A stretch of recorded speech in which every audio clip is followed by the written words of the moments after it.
ବାଲିମେଳା ଜଳଭଣ୍ଡାର ରେ ବୁଡ଼ି ଜଣେ ମହିଳାଙ୍କର ମୃତ୍ୟୁ ଘଟିଛି। ଏଭଳି ଅଭାବନୀୟ ଘଟଣା ମାଲକାନଗିରି ଜିଲ୍ଲା ଚିତ୍ରକୋଣ୍ଡା ବ୍ଲକ ଅନ୍ତର୍ଗତ ପଣସପୁଟ ପଞ୍ଚାୟତ ଡମଗଡ଼ ଗାଁରେ ଦେଖିବାକୁ ମିଳିଛି। ମହିଳା ଜଣକ ହେଲେ ଡମଗଡ଼ ଗାଁର ବୁଦୁ କିସାନୀଙ୍କ ପତ୍ନୀ ଇଚ୍ଛାବତୀ କିସାନୀ। ବୟସ ପାଖାପାଖି 40 ବର୍ଷ ହେବ।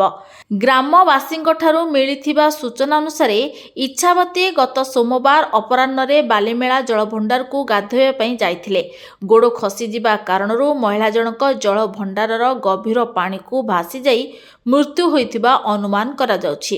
ସେଦିନ ରାତିରେ ଘରକୁ ନ ଫେରିବାରୁ ସ୍ୱାମୀ ବୁଦୁ କିସାନୀ ଏବଂ ଅନ୍ୟ ଗ୍ରାମବାସୀମାନେ ମିଶି ଖୋଜାଖୋଜି କରିଥିଲେ, ହେଲେ ଇଚ୍ଛାବତୀଙ୍କ କୌଣସି ଖୋଜ ଖବର ମିଳିପାରିଲା ନାହିଁ। ତେବେ ଆଜି ପୂର୍ବାହ୍ନ ପ୍ରାୟ 11:30 ସମୟରେ ଇଚ୍ଛାବତୀଙ୍କ ମୃତଦେହ ବାଲିମେଳା ଜଳଭଣ୍ଡାରରେ ଭାସୁଥିବା କିଛି ଗ୍ରାମବାସୀ ଦେଖିବାକୁ ପାଇଥିଲେ। ଏହାପରେ ଗାଁ ଲୋକେ ଏହି ଘଟଣା ସମ୍ପର୍କରେ ଯୋଡ଼ାଆମ୍ବ ଥାନାରେ ସୂଚନା ଦେଇଥିଲେ। ଘଟଣାସ୍ଥଳରେ ପୋଲିସ ପହଞ୍ଚି ମହିଳାଙ୍କ ମୃତଦେହକୁ ପାଣିରୁ ଉଦ୍ଧାର କରିଥିବା ଗ୍ରାମବାସୀ କହିଛନ୍ତି। ଏ ସମ୍ପର୍କରେ ଯୋଡ଼ାଆମ୍ବ ଥାନା ଅଧିକାରୀ ସଞ୍ଜୟ ପୁଢ଼ା ସେଠୀଙ୍କୁ ଫୋନ୍ କରିଥିଲେ, କିନ୍ତୁ ଯୋଗାଯୋଗ ହୋଇପାରିନଥିଲା। ତେବେ ମୃତକ ଇଚ୍ଛାବତୀଙ୍କ 2ଟି ପୁତ୍ର ସନ୍ତାନ ଥିବା ଜଣାପଡ଼ିଛି। ବଡ଼ ପୁଅ ତ୍ରିନାଥ କିସାନୀ ବୟସ 9 ବର୍ଷ, ସାନ ପୁଅ ରାମ କିସାନୀ 7 ବର୍ଷ। ଘଟଣା ପରେ ଡମଗଡ଼ ଗାଁରେ ଏବେ ଶୋକାକୁଳ ପରିବେଶ ଦେଖିବାକୁ ମିଳିଛି। ମାଲକାନଗିରିରୁ ମାନସ ନେତମଙ୍କ ରିପୋର୍ଟ, ଚର୍ଚ୍ଚା ନ୍ୟୁଜ୍।